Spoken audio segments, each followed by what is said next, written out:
नमस्कार दोस्तों, मैं हूं मानस समर्थ और आज हम बात करेंगे। ये पिक्चर देख के आपको याद आ रहा होगा कि अभी कुछ महीने पहले ये बाबा रामदेव, ये जो लेटर है बाबा रामदेव का, ये 24 मई का है। 24 मई 2021। आपको पता होगा कि बाबा रामदेव का और आईएमए यानी कि इंडियन मेडिकल एसोसिएशन का बड़ा पंगा हुआ था।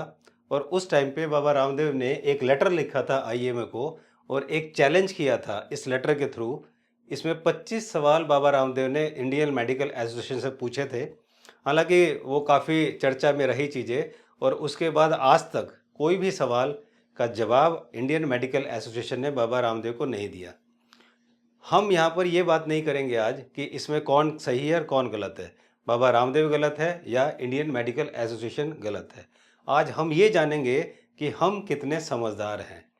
दोस्तों, ये जो हम बीमारियों से लोग मर रहे हैं या बीमारियों की वजह से उनकी ज़िंदगी तबाह हो रही है, इसमें डॉक्टर और हॉस्पिटल का इतना बड़ा रोल या इतना दोष नहीं है जितना कि दोष हम लोगों का खुद का है। तो दोस्तों, बाबा रामदेव के इस लेटर से हम ये जानेंगे कि देखते हैं कि हम कितने समझदार हैं। तो दोस्तों, आइए बाबा रामदेव का वो लेटर देख लेते हैं। ये जो लेटर है ये 24 मई का है। इस लेटर में बाबा रामदेव ने जो क्वेश्चन पूछे थे, हम उसके कुछ क्वेश्चन लेते हैं। सबसे पहले हाइपरटेंशन यानी कि ब्लड प्रेशर। अगर कोई भी इंसान ब्लड प्रेशर से पीड़ित है, ब्लड प्रेशर उसको है और अगर वो एलोपैथी की दवा ले रहा है तो इसका मतलब कि वो गलती कर रहा है, क्योंकि बाबा रामदेव के अनुसार एलोपैथी के पास ब्लड प्रेशर का, हाइपरटेंशन का कोई इलाज नहीं है। और ये बिल्कुल सही बात है कि एलोपैथी में ब्लड प्रेशर का कोई इलाज नहीं है। पूरी ज़िंदगी आप दवाई खाएंगे, आपकी डोजेज बढ़ती चली जाएंगी और लास्ट में जाके आपकी हार्ट अटैक से ही मौत होती है। तो ये अगर आप बीपी की दवा एलोपैथी में खा रहे हैं तो अब ये आपको सोचना है कि आप समझदार हैं या नहीं है। इसके बाद हम लेते हैं डायबिटीज़ टाइप 1 और टाइप 2। डायबिटीज़ टाइप 1 और टाइप 2 का भी इलाज एलोपैथी में नहीं है। तो जो भी लोग डायबिटीज़ टाइप 1 और टाइप 2 में एलोपैथी की दवा ले रहे हैं, उन्हें भी ये समझना है कि वो समझदार हैं या नहीं हैं। तीसरा उन्होंने बताया थायराइड, अर्थराइटिस, कोलाइटिस और अस्थमा। इन चारों बीमारियों का भी इलाज एलोपैथी में नहीं है। बाबा रामदेव ने लिखा है कि क्या आपके पास कोई इसका इलाज है, वो नहीं है।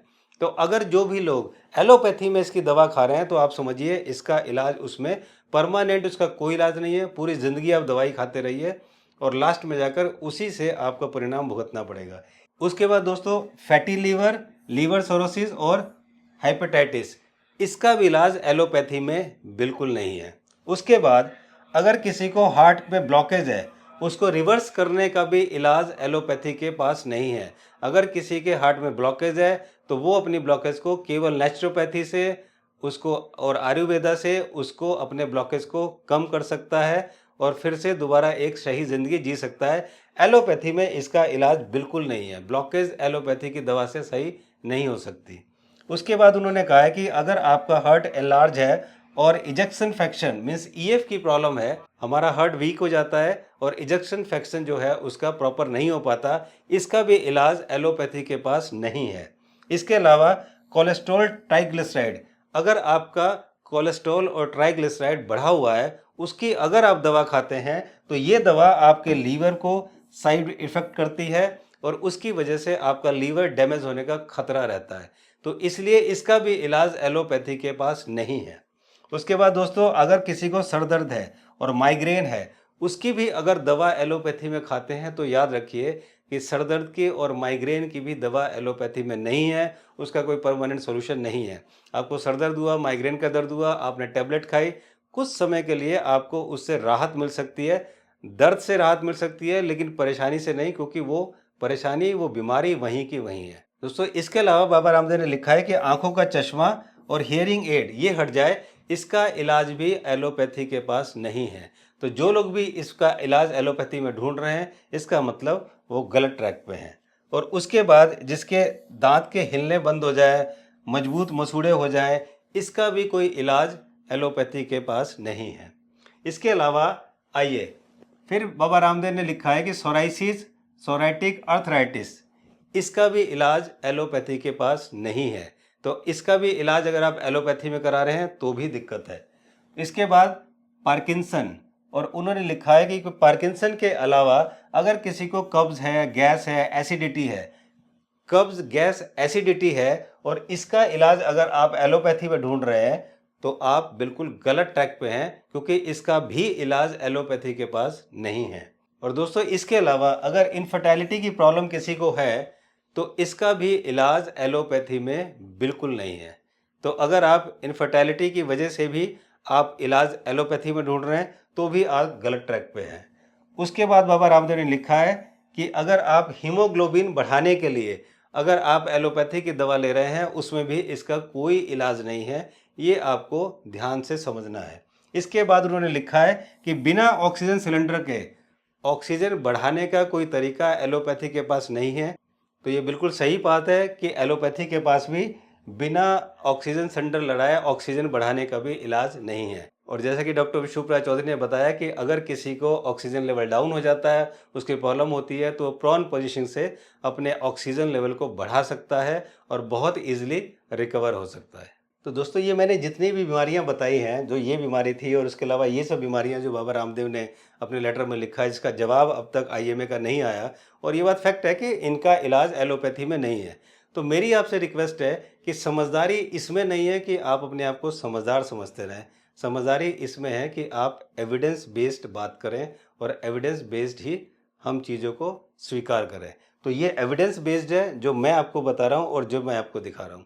तो इसीलिए ये जितनी भी बीमारियां हैं इस वीडियो को रिवाइंड करके एक बार ज़रूर देखें और इनमें से किसी भी बीमारी से आप ग्रसित हैं, आप परेशान हैं और उसका इलाज आप एलोपैथी में ढूंढ रहे हैं या उसका इलाज आप एलोपैथी में करा रहे हैं तो आप बिल्कुल गलत ट्रैक पे हैं। तो मेरी आपसे रिक्वेस्ट है कि इन सब बीमारियों का इलाज आप नेचुरोपैथी में ढूंढें और आप नेचुरोपैथी की तरफ अपने आप को प्रमोट करें। और दोस्तों मैं यहाँ पर धन्यवाद देना चाहूँगा हमारे बाबा रामदेव जी का, जिन्होंने कम से कम इस लेटर को लिखकर इस पूरी दुनिया को ये बताया कि किन किन बीमारियों का इलाज एलोपैथी में नहीं है। वरना ये बात अब तक हमारे देश के करोड़ों लोग बिल्कुल कंफ्यूज्ड हैं, उन्हें यही नहीं पता कि इस बीमारी में हमें किस पैथी में जाना है, हमें आयुर्वेदा में जाना है या हमें नेचुरोपैथी में जाना है या हमें एलोपैथी में जाना है। लेकिन हमने अपने शिक्षा से सेहत.com जो कि हमारी वेबसाइट है, इसके थ्रू हमने सेहत का ज्ञान के थ्रू ही बताने का जो बीड़ा उठाया है, जो संकल्प लिया है। तो मेरी आपसे रिक्वेस्ट है कि अगर आपको कोई भी कन्फ्यूज़न है, कोई भी आपको परेशानी है, अगर आपको बीमारी है, उसका इलाज कराना चाहते हैं या आप ऑलरेडी इलाज कर रहे हैं, अगर आप सलाह लेना चाहते हैं तो आप हमसे कॉन्टैक्ट कर सकते हैं। हमसे कॉन्टैक्ट करने के लिए आपको मेरी वेबसाइट शिक्षा से सेहत.com पर जाना है। यहाँ पर जाके आपको कंसल्ट मानस में क्लिक करना है, फॉर्म भरना है और आपके हमसे कंसल्टेशन हो जाएगा। बहुत ईजी है।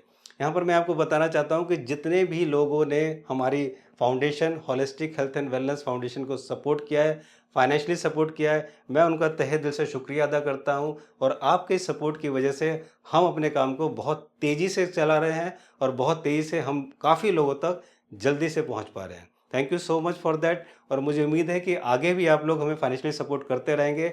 हमें सपोर्ट करने के लिए आप सपोर्ट अस में जाके क्लिक करके हमें फाइनेंशियली सपोर्ट कर सकते हैं। Thank you so much for watching this video. जल्दी मिलता हूँ एक इन्फॉर्मेटिव इन्फॉर्मेशन के साथ। तब तक आप लोग स्वस्थ रहिए और दिमाग लगाना ज़रूर शुरू कीजिए कि आपको इस बीमारी के लिए आपको आयुर्वेदा में जाना चाहिए, एलोपैथी में जाना चाहिए या नेचुरोपैथी में जाना चाहिए। कोई भी कन्फ्यूज़न है तो हम यहाँ पर हैं आपकी सहायता और आपकी हेल्प करने के लिए, आपको असिस्ट करने के लिए। Thank you so much.